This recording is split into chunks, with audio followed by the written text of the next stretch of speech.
ಶಿವಾನಂದ್ ಗಿಂಡೆ ಅಂತಿದೆ. ನಮ್ಮೂರು ಗಳತ್ಗ, ತಾಲೂಕು ನಿಪ್ಪಾಣಿ. ನಾವು ಮೂಳು ಒಕ್ಕಲಿಗರ ಅಂತಂದಿದ್ದು ಬಂದವರು. ನಮ್ಮ ತಂದೆ, ನಮ್ಮ ಅಜ್ಜ ಇವರೆಲ್ಲರೂ ಒಕ್ಕಲಿಗರು.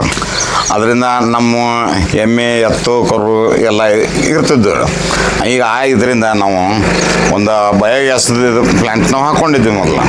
ಮೊದಲು ಕಟ್ಟಿದ್ದು ನಮ್ಮ ತಂದೆಯವ್ರು ಕಟ್ಸ್ಕೊಂಡಿದ್ರಿ. ಅದು ಕೆಲವೊಂದು ದಿವಸ ನಂತರ ಡ್ರಮ್ ಎಲ್ಲ ಕೊಳತು ಹೋದ ನಂತರ ನಾವು ಮತ್ತಿದು ಬೇರೆ ಪದ್ಧತಿಯಿಂದ ಸಾಂಗ್ಲಿ ಮಾರ್ಕೆಟಿಂದ ರೆಡಿಮೇಡ್ ತೊಗೊಂಡು ಬಂದು ನಾವು ಮಾಡಿಸಿದ್ರಿ. ಇದಕ್ಕೂ ಸಗಣಿ ಹಾಕ್ಬೇಕಾಗತ್ತೆ ರೀ. ದಿನಾನು ಇಲ್ಲಾಂದ್ರೂ ಒಂದು 15-20 kg ಸಗಣಿ ಹಾಕಿದ್ರೆ ಒಂದು 3-4 ಜನರು ಇದು ಅಡುಗೆ ನಡೀತದ್ರಿ, ಗ್ಯಾಸ್ ಬರ್ತದೆ. ಇದನ್ನು ಸಗಣಿ ನಾವು ಪೂರ್ತಿಯಾಗಿ ತೆಳ್ಳಗೆ ಮಾಡಿ ಕಲಿಸ್ಬೇಕಾಗತ್ತೆ ರೀ. ಇದು ಕೆಳಗಿನ ಡ್ರಮ್ಗೆ ಹೋಗಿ ಅಲ್ಲಿಂದ ಗ್ಯಾಸ್ ತಯಾರಾಗಿ ಮತ್ತದು ಇದಾಗಿ ಹೊರಗೆ ಬರ್ತದೆ.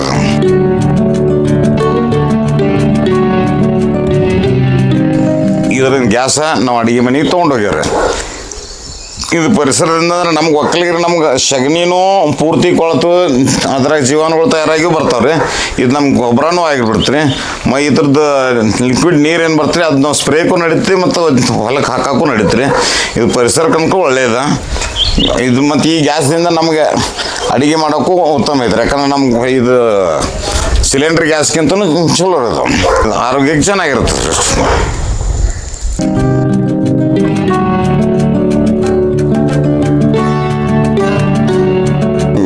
ಬಯೋಗ್ಯಾಸ್ ತಯಾರಾದ ನಂತರ ನಾವು ಯೂಸ್ ಮಾಡ್ಕೊಳ್ತೀವಿ. ಅದರಿಂದ ಹೆಚ್ಚಿಗೆ ಅದು ಸಗಣಿ ವೇಸ್ಟ್ ಪ್ರಾಡಕ್ಟ್ ಎಲ್ಲ ಇಲ್ಲಿ ಬಂದು ಬೀಳ್ತಿರೋದು. ಇದರಿಂದ ಬಂದ ನಂತರ ಇಲ್ಲಿ ನಾವು ಪೂರ್ತಿ ಎಲ್ಲ ಮಿಶ್ರಣ ಮಾಡಿದಿರ್ತೀವಿ. ಇಲ್ಲಿ ನಾವು ಇಟ್ಟಿಗೆ ಹಾಕಿ ಒಂದು ಫಿಲ್ಟರ್ ಟೈಪ್ ಮಾಡ್ಕೊಂಡಿರೋದನ್ನ ಅಲ್ಲಿ ನೀರಷ್ಟು ಹೊರಗೆ ಬರ್ತದೆ. ಗಟ್ಟಿ ಸಗಣ ಇಲ್ಲಿ ಉಳಿದು ಬಿಡ್ತೀವಿ. ನೀರು ನಾವು ಯೂಸ್ ಮಾಡ್ಬೋದು ರೀ. ಗಟ್ಟಿ ಸಗಣ ನಾವು ತುಂಬಿದ ನಂತರ ಇದನ್ನ ತಕ್ಕೋಕ್ಕೂ ಇದಾಗಿಬಿಡ್ತದೆ. ಜಮೀನಿಗೆ ಹಾಕಕ್ಕೆ ನಡೀತಿರೋದು.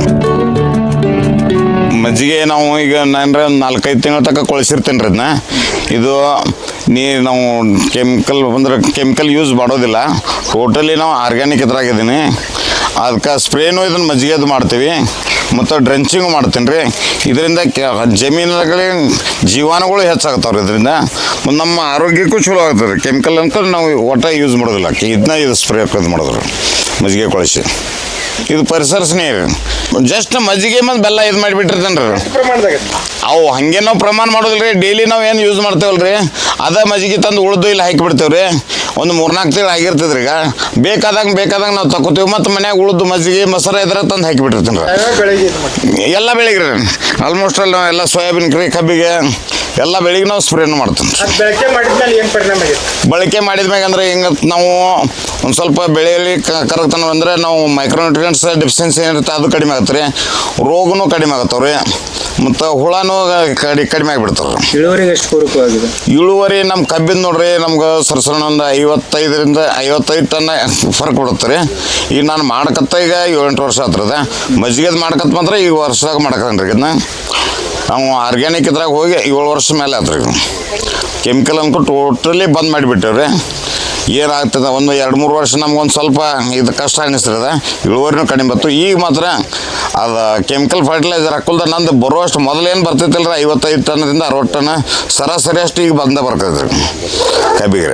ಉಳ್ಕಿದ್ದು ಕ್ರಾಪ್ಸ್ ನಮ್ಗೆ ಚೆನ್ನಾಗಿರ್ತಾವ್ರಿ. ಸಗಣಿ ಗೊಬ್ಬರ ಎಲ್ಲಿ ಹೆಚ್ಚು ಯೂಸ್ ಮಾಡ್ತೀವಿ ಅಲ್ಲಿ ಹೆಚ್ಚಿಗೆ ಇಳುವರಿ ಬರ್ತದೆ.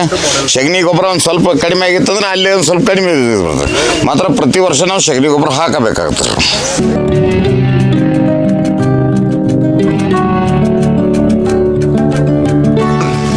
ಬೆಳೆಗೆ ನಾವು ನೀರು ಹಾಸೋದಿಲ್ಲ. ಅದು ಹನಿ ನೀರಾವರಿ ಪದ್ಧತಿ ಐತೆ ನಮ್ಮದೆಲ್ಲ ಇದರಿಂದ ರೀ. ಅದರಿಂದ ನಮ್ಗೆ ಕರೆಂಟ್ ಯಾವಾಗೂ ಬಂದ್ರೂ ನಾವು ರಾತ್ರಿ ಎದ್ದು ಬರಬೇಕು ಅನ್ನೋದು ಕಾರಣ ಇಲ್ಲ. ಮತ್ತು ಅದರಿಂದ ನಮ್ಮ ಖರ್ಚು ಕಡಿಮೆ ಐತ್ರಿ. 1 ತಾಸು ಲೈಟ್ ಬಂದ್ರೆ ನಮ್ಗೆ 2-3 ಎಕರೆ ಅದರಿಂದ ನೀರು ಹಾದ ಐತಿ. ಬೆಳಿಗ್ಗೆ ಲಾಸ್ ಆಗೋದಿಲ್ಲ ಅಷ್ಟೇ. ನೀರು ಹಾಸೋದ್ರಿಂದ ಇವತ್ತು ಉಂಡತ್ರಾಗ ಮತ್ತು ನಾಳೆ ನೀರು ಹೋಗ್ತದ್ರಿ. ಹಿಂಗಾಗಿ 15 ದಿನ ಆದ್ರೂ ನೀರು ಉಣೋದಿಲ್ಲ ನಮ್ಮ 3 ಎಕರೆ. ಇದರಿಂದ ಮಾತ್ರ 1 ತಾಸನೇ ನೀರು ಹಾಯ್ತಿದ್ರು ಹನಿ ನೀರಾವರಿ ಪದ್ಧತಿಯಿಂದ. ಇರೋದು ಕಬ್ಬ 6 ಎಕರೆ ರೀ. ಈ ಪ್ಲಾಟ್ ಮ್ಯಾಗ ಇರೋದು ಈಗ 4 ಎಕರೆ. 4 ಎಕರೆ ಇದ್ದಿಂದ ನನಗನ್ಸಿದ ಮಟ್ಟಿಗೆ 240 ಟನ್ ತನಕ 225ರಿಂದ 250 ಟನ್ ತನಕ ಹೊಂಟ್ಬೋದು. ಇದು 8ನೇ ಕ್ರಾಪ್ ನಾನು ತೊಗೊಂಡು ಬರೋದು. ರಾಸಾಯನಿಕ ಗೊಬ್ಬರ ನನ್ನ ಕೈ ಇಲ್ಲ, ಸಗಣಿ ಗೊಬ್ಬರ ಮಾತ್ರ ಹಾಕ್ತೀನಿ.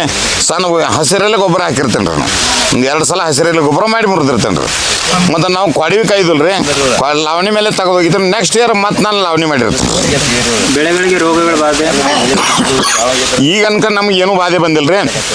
ಬಿಳಿ ಉಣ್ಣೆ ಬಾಧೆ ಬರುತ್ತೆ ರೀ, ಬಟ್ ಆದ್ರೂ ಅದೊಂದು ಸ್ವಲ್ಪ ನಮ್ಗೆ ಡ್ಯಾಮೇಜ್ ಮಾಡ್ತಿದ್ವಿ. ಅದಕ್ಕೆ ನಾವು ಸ್ಪ್ರೇ ಮಾಡ್ಕೊತ ಹೋದ್ರೂ 15 ದಿವ್ಸಕ್ಕೊಂದು ಸ್ಪ್ರೇ ಮಾಡ್ಬೇಕಾಗ್ತದೆ. ಅದು ಮಾಡಿದ್ರೂ ಕಂಟ್ರೋಲ್ ಆಗೋದಿಲ್ಲ ರೀ ಭಾಳ ದಿವಸ. ಅದಕ್ಕೆ ಏನು ಮಾಡ್ತೇನೆ ರೀ ನಾನು, ಹುಳ ಅದಕ್ಕೆ ತಿನ್ನೋ ಹುಳ ಅದು ಏನೋ ಅಂತಾರೆ ಹೆಸರು, ಅದಕ್ಕೆ ಅದು ತಿನ್ನೋ ಹುಳ ಆಗೋವರೆಗೆ ನಾವು ವೇಟ್ ಮಾಡ್ತೇವೆ. ತಿನ್ನೋ ಹುಳ ಇದ್ರೆ ಒಂದು ವಾರದಾಗ ಏನೂ ಬಿಳಿ ಉಣ್ಣೆ ನಿಲ್ಲೋದಿಲ್ಲ ರೀ, ಎಲ್ಲ ಸ್ವಚ್ಛ ಆಗಿಬಿಡ್ತೀರಿ ರೀ. ಸರ್ ಇದು ಕರಿ ಹುರುಳಿ ಅಂತಿದೆ, ಜವಾರಿ ಹುರುಳಿ ರೀ. ಮೊದಲು ಇತ್ತರಿದ, ಈಗ ನಡು ಸದ್ಯ ನನಗೆ ತಿಳಿಸ್ಮೇಲೆ ಒಂದು 10-15 ವರ್ಷ ಸ್ಪೀಡ್ದಾಗ ಸೋಯಾಬೀನ್ ಬಂದ ನಂತರ ಇದ್ರ ಕಾಲ ನಂತರ ಕಡಿಮೆ ಹಾಕೋತ ಬರ್ತದೆ. ಯಾಕಂದ್ರೆ ಉತ್ಪನ್ನ ಕಡಿಮೆ ಬರ್ತದೆ ಇದು, ಬೆಳವಣಿಗೆ ಕುಂಠಿತಕ್ಕದಿಂದ ಜನ ಇದು ಮಾಡೋದು ಕಡಿಮೆ. ಸೋಯಾಬೀನ್ ಕಡೆ ಒಲವು ತೋರಿಸಿರಿ, ಯಾಕಂದ್ರೆ ಉತ್ಪನ್ನ ಹೆಚ್ಚಿಗೆ ಬರ್ತದೆ ಅದು. ಬಟ್ ನಮ್ಮ ಎಮ್ಗಳಿಗೆ ಆಕಳುಗಳಿಗೆ ನಾವು ಹಾಕಬೇಕಾದ್ರೆ ಕರಿ ಹುರುಳಿಂದ ಫ್ಯಾಟು ಹೆಚ್ಚು ಬರ್ತಿದ್ರಿ, ಬೆನ್ನೇನು ಹೆಚ್ಚು ಮಾಡ್ತಿದ್ರಿ. ಇದರಿಂದ ನಾವು ಹೋದ ವರ್ಷದಿಂದ ಒಂದು ಸ್ವಲ್ಪ ಬೀಜ ತರಿಸ್ಕೊಂಡು ಮಾಡೀನಿ. ಈ ವರ್ಷ ಮತ್ತೊಂದು 1 ಎಕರೆ ಆಗುವಷ್ಟು ನಾನು ಕರಿ ಹುರುಳಿ ಮಾಡ್ಕೊಂಡಿರಿ. ಯಾಕಂದ್ರೆ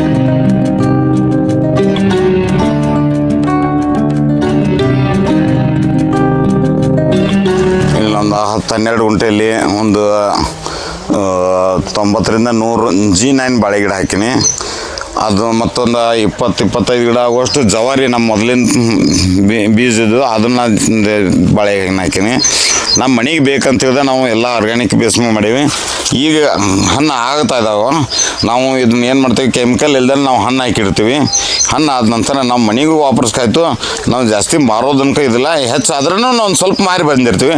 ನಮಗೆಲ್ಲ ಸಂಬಂಧಿಕರು ಬರಲಿ, ಬೇಕಾದ್ರೆ ನಮ್ಮಲ್ಲಿ ಇದ್ದವ್ರು ಕೂಲಿಕಾರ ಇರಲಿ, ಎಲ್ಲರಿಗೂ ನಾವು ತಿನ್ನಕ್ಕೆ ಕೊಟ್ಟು ನಾವು ಆಮೇಲೆ ನಾವು ಮಾರ್ತೀವಿ.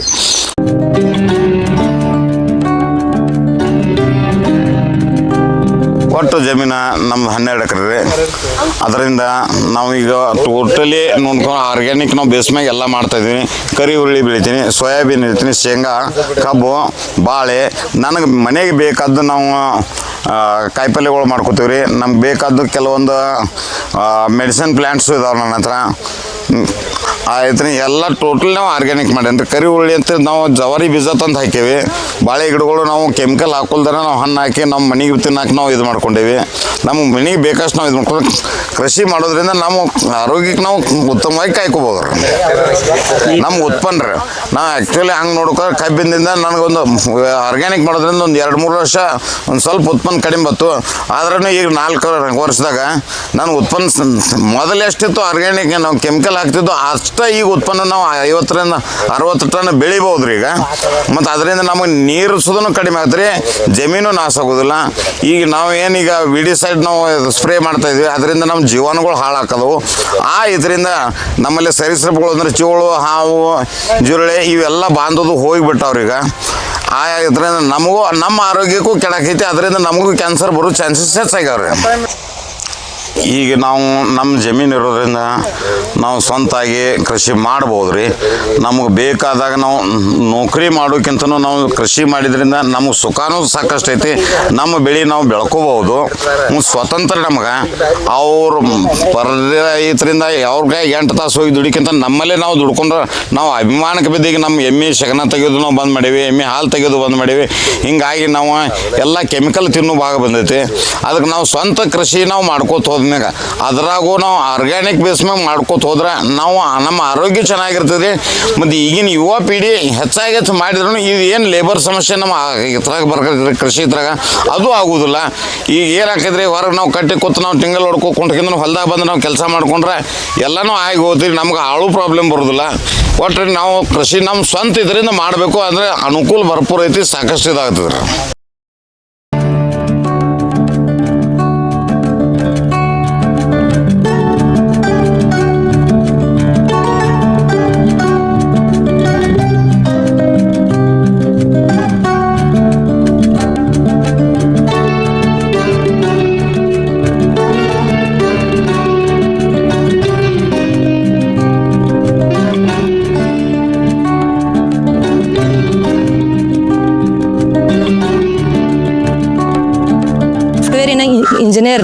ನಾ ಮನಸ್ಸು ಮಾಡಿನಂತಂದ್ರೆ ನಾವು ಬೇಕಾದ್ನ ಏನು ಪುನಾ ಬೆಂಗಳೂರು ಅಂತ ಇದ್ರೆ ನಾ ಜಾಬ್ ಮಾಡ್ಬೋದು. ಅಲ್ಲಿ ಆಕ್ಸಿಜನ್ ತಗೋಸಲ್ವೇ ನಾವು ಹೊರಗೆ ಹೋಗ್ತೇವಿ, ಅದೇ ಆಕ್ಸಿಜನ್ ನಮ್ಗೆ ಇಲ್ಲಿ ಹೊಲ್ದಾಗೇನ ಸಿಗ್ತದ ರೀ. ಎಲ್ಲರೂ ಅಂತಿದ್ದರಿ ಇನ್ನು ಸಿಟಿಯಾಗಿನ ಮಂದಿ ಹಳ್ಳಿ ಒಳಗಿಕ್ಕಿ ಹೆಂಗೆ ಮಾಡ್ತಾಳಪ್ಪ 10 ವರ್ಷನ ಹಿಂದೆ. ಆ್ಯಂಡ್ ನಮ್ಮ ಅದರ್ ವಿದ್ಯಾವತಿ ಜನವಾಡೆ ಅವ್ರೇನು ಮಾಡಿರಿ, ಹಳ್ಳಿ ಒಳಗಿಕಿನ ಹೆಂಗೆ ಮಾಡ್ತಾಳು, ಆಕಿನ ಹೆಂಗೆ ಲೈಫ್ ತೆಗಿತಾಳು ಅಂತ ಎಲ್ಲರೂ ಅವ್ರಿಗಿನ ಟೀಸ್ ಮಾಡ್ತಾ ಇದ್ದರಿ.